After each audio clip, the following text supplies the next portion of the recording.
Hello everyone, अभी आप लोग चंडीगढ़ टीजीटी के फॉर्म फिल कर रहे होंगे, है ना। तो उसकी लास्ट डेट आपकी 18 मार्च है। तो यहाँ पे देखिए एक दो स्टूडेंट्स ने कमेंट किया था कि मैम फॉर्म फिल करते हुए क्या हो गई है, मिस्टेक हो गई है, तब क्या कर सकते हैं। ठीक है, तो यहाँ पे देखो कि अगर इनकी गाइडलाइंस के बारे में देखें, मैंने 4-5 बार इन जो चंडीगढ़ टीजीटी के लिए जो इन्होंने गाइडलाइंस स्पेसिफाई की है उसको मैंने रीड किया, एंड इसके अलावा मैंने इनकी साइट भी 2-3 बार देखी। तो वहां पे भी क्या मुझे कुछ मिल जाए इसके लिए मैंने यहाँ पे चेक किया है। ठीक है, तो आपका टाइम सेव हो जाएगा। तो यहाँ देखो कि इन्होंने सबसे पहले जो गाइडलाइंस में मेंशन कर दिया है कि भाई एक तो आपका जो एप्लीकेशन फॉर्म है अगर वो इनकम्प्लीट है तो वो रिजेक्ट हो जाएगा। पहली तो बात ये है कि भाई इनकम्प्लीट फॉर्म को ये लोग लेंगे नहीं। सेकंड, कंप्लीट फॉर्म कौन सा होगा? कंप्लीट फॉर्म वो होगा जिसमें आपने अपनी फोटोग्राफ लगा दी है। ध्यान से समझो, फिर मिस्टेक की भी बात करेंगे कि जहां पे अपनी फोटोग्राफ लगा दिया, आपने थंब इंप्रेशन लगा दिया, उसके अलावा आपने अपना सिग्नेचर भी यहाँ पे दे दिया, एंड टाइम्सली आपने अपनी फीस भी सबमिट कर दी है। तो अगर ये 4 चीजें हो गई है, क्या क्या? फोटो लगा दी, साइन लगा दिया, थंब इंप्रेशन लगा दिया एंड फीस सबमिट कर दी है, तब आपका क्या आएगा? एडमिट कार्ड आएगा। ठीक है, फिर चाहे आपने क्वालिफिकेशन आपकी कंप्लीट हो ना हो, उसको यहाँ पे कोई चेक नहीं करेगा। जिन भी स्टूडेंट्स ने अपना फॉर्म कंप्लीट किया है, अपनी फोटो लगाई है, अपना थंब इंप्रेशन लगाया है, अपना सिग्नेचर लगाया है और फीस भरी है, तो उसका क्या आएगा? एडमिट कार्ड आएगा। ठीक है, फिर वो चाहे क्वालिफिकेशन कंप्लीट करता हो या ना करता हो, क्योंकि यहाँ पे क्वालिफिकेशन चेक नहीं हो रही है। क्वालिफिकेशन कहाँ पे चेक होगी? जब आपकी डॉक्यूमेंट वेरिफिकेशन होगी वो।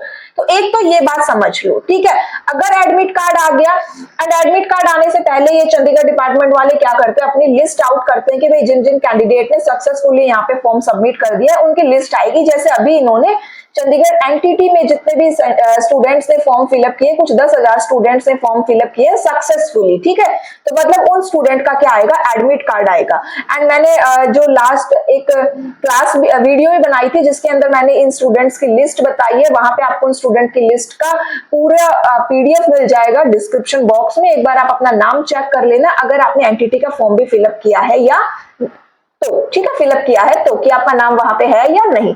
ठीक है, तो देखो इतना तो हमें पता चल गया कि भाई आपका फॉर्म सबमिट अगर कंप्लीट है तो आपका एडमिट कार्ड आ जाएगा। डॉक्यूमेंट वेरिफिकेशन यहाँ पे आपकी नहीं हो रही है। ठीक है, नेक्स्ट यहाँ पे इन्होंने ये भी लिख दिया कि जब आपका फॉर्म कंप्लीटली सबमिट हो जाएगा तो कोई भी आप अपने पर्टिकुलर्स में क्या नहीं कर सकते हो? चेंजेस नहीं कर सकते हो। ठीक है, यहाँ पे कितनी भी गाइडलाइन, इस गाइडलाइन में कुछ काफी पॉइंट्स है 2023 के आसपास, लेकिन कहीं पे भी इन्होंने ऐसा मेंशन नहीं किया है कि रजिस्ट्रेशन फॉर्म क्या जब आप फिल कर लोगे तो उसके बाद एक करेक्शन विंडो आएगी। करेक्शन विंडो का इन्होंने कोई भी नाम यहाँ पे नहीं दिया है, क्योंकि इन्होंने पहले ये सब लिख दिया कि भाई इस डेट को एडमिट कार्ड आएगा, इस डेट को एग्जाम होगा, इस डेट को आपके ऑब्जेक्शन उठा सकते हो, आंसर की आएंगी। तो इन्होंने सारी डेट एडवांस में दे दी है, लेकिन करेक्शन विंडो के बारे में इन्होंने कुछ भी यहाँ पे मेंशन नहीं किया है। तो इसका क्या मतलब हुआ कि भाई करेक्शन विंडो तो यहाँ पे ओपन होगी नहीं। आप जो एक बार सबमिट कर रहे हो वही आपका क्या माना जाएगा? फाइनल यहाँ पे आपकी डिटेलिंग मानी जाएगी। लेकिन फिर भी क्या हो जाती है? मिस्टेक हो जाती है। कितना भी ध्यान से फॉर्म फिल कर लो, कई बार क्या होती है, हम ध्यान पता नहीं माइंड कहीं होता है या कुछ भी हो, लेकिन क्या हो जाती है? मिस्टेक हो जाती है। कोई एक कैरेक्टर, सिंगल कैरेक्टर की मिस्टेक भी हो जाती है। ठीक है, तो अब क्या कर सकते हैं? क्या सॉल्यूशन है? एक तो सॉल्यूशन सबसे पहले क्या आएगा माइंड में कि मैम मिस्टेक हो गई, अब क्या फायदा पढ़ाई करने का, है ना। मिस्टेक हो गई है, करेक्ट हो नहीं सकती है, तो कोई फायदा नहीं है प्रिपरेशन करने का, बुक बंद करके रखो, बैठ जाते हैं। ठीक है, यही एक माइंड में सबसे पहला सॉल्यूशन आता है। सॉल्यूशन ही आता है ना, ये सॉल्यूशन ही है, सबसे बेस्ट सॉल्यूशन है जहां पे आपसे पढ़ाई से दूर हो सकते हो। लेकिन यहाँ पे जब मैं रीड कर रही थी नोटिफिकेशन को, तो इन्होंने यहाँ पे एक ईमेल आईडी जरूर मेंशन करी है। एक आपकी यहाँ पे कोई भी अगर आपकी यहाँ पे लिखा हुआ है for any clarification regarding the filling of online application form the candidate may send their query at email ID chdebutt24@gmail.com। ये ईमेल आईडी आपको नीचे भी दिखाई दे रही होगी। ठीक है, तो इन्होंने अपना कोई हेल्पलाइन नंबर तो दिया नहीं है, लेकिन एक ईमेल आईडी जरूर मेंशन की है। तो अगर आपकी कोई मिस्टेक हो गई है तो एक बार आप इसके ऊपर मेल जरूर करिएगा। अगर आपने फाइनल सबमिशन कर दिया है, फीस भी सबमिट कर दी है, ठीक है, तो एक बार इस पे मेल करिएगा एंड वहां पे अपना एप्लीकेशन नंबर वगैरह सब कुछ डिटेलिंग में बताइएगा कि भाई ये मिस्टेक हो गई है, तो क्या कोई सॉल्यूशन है इसको करेक्ट करने का, ठीक है। तो एक बार आप मेल कर लीजिएगा, ठीक है। तो पहली तो बात ये हो गई। एंड सेकेंड यहाँ पे देखो कि जब आप रजिस्ट्रेशन करते हो तो यहाँ पे कौन कौन सी चेंजेस आप नहीं कर सकते। आप सबसे पहले रजिस्ट्रेशन करते हो तो आप किस पोस्ट के लिए अप्लाई कर रहे हो ये आपने वहां पे फिलअप किया होगा, तो ये चीजें वन टाइम है, ठीक है। इनको आप बाद में चेंज नहीं करवा सकते। आपका फुल नेम, आपकी डेट ऑफ बर्थ, आपकी ईमेल आईडी एंड आपका मोबाइल नंबर और आधार नंबर, ये जो डिटेल्स है ये क्या कर रहे हो आप रजिस्ट्रेशन टाइम पे फिल करते हो, तो इनमें आप चेंजेस पॉसिबल नहीं है। मतलब ये डिपार्टमेंट के ऊपर होता है कि वो चेंज कर सकता है, क्योंकि मैनुअली तो वो चेंज कर सकता है, ठीक है। लेकिन फिलहाल हम मान के चलते हैं कि भाई इनके अंदर चेंजेस पॉसिबल नहीं होते हैं, ठीक है, ज्यादातर।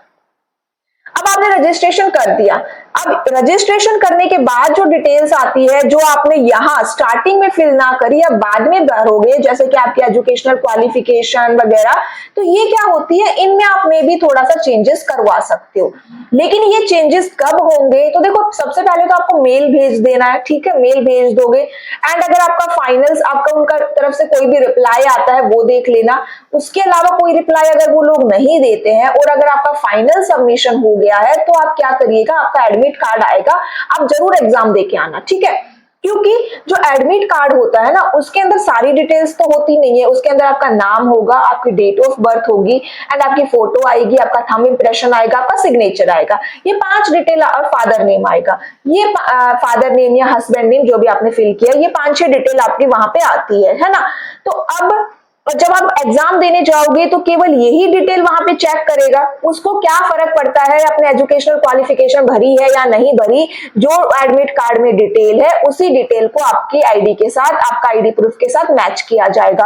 अगर वो सब सही है तो वो आपको एग्जाम देने जरूर जाने देगा, और अगर आपने एग्जाम दे लिया और आपने क्लियर कर लिया, आपको डॉक्यूमेंट वेरिफिकेशन के लिए बुलाया जाएगा, तो वहां पे आपके पास एक चांस रहेगा, आप उनके सामने रिक्वेस्ट कर सकते हो कि भाई करेक्शन विंडो नहीं थी यहाँ पे एंड आपसे ऐसी कोई मिस्टेक हो गई है, तो उनके पास ऑप्शन है कि वो मैनुअली उसको चेंज कर दे।